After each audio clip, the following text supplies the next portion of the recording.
wadaxaajood u tagay magaalada muqdisho ee caasimadda waddanka Soomaaliya madaxweynaha cusub ee Soomaaliya Shariif Sheekh Axmed ayaa ku soo laamay gilkii dambe ee maanta caasimadda Djibouti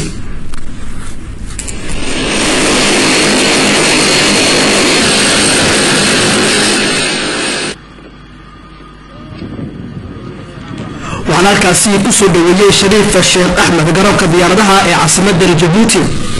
wasiirka dhaqanka ee Djibouti mudane Ali Abdi Faarax iyo wasiirka qaabilsan arrimaha islaamka iyo awqaafta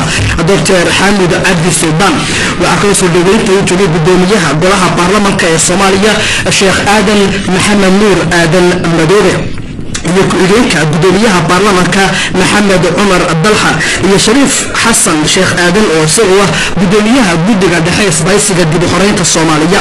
soo dhaweynta Shariif Sheekh Axmed madaxweynaha cusub ee Soomaaliya waxa kale oo joogay xubnaha baarlamaanka Soomaaliya iyo qaybaha bulshada rayidka Shariif Sheekh Axmed ayaa ku tagay magaalada Muqdisho booqasho dhowr taasi oo qayb ka la tashiyo wada xaajid ku saabsan dhinaca dhismaha xukuumadda la sugayo ee Soomaaliya wariye Ramadaan Muuse ayaa weydiiyay Shariifka kulamadii ka dhacay Muqdisho safarkan waa safar aad iyo aad wanaagsan waxaan la kulanay dad kala duwan odayaasha dhaqanka ee beelaha Soomaaliyeed waxaan la kulanay civil society waxaan la kulanay culamadii muqaawamadii ganacsatada dhamaantoodna waxay soo dhaweeyeen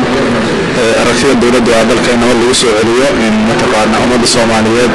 qarannimadeeda iyo sharafkeeda la soo celiyo warma laga yaabaa inaad ku dhawaaqdo ra'iisul wasaaraha Soomaaliya dhawaan insha Allah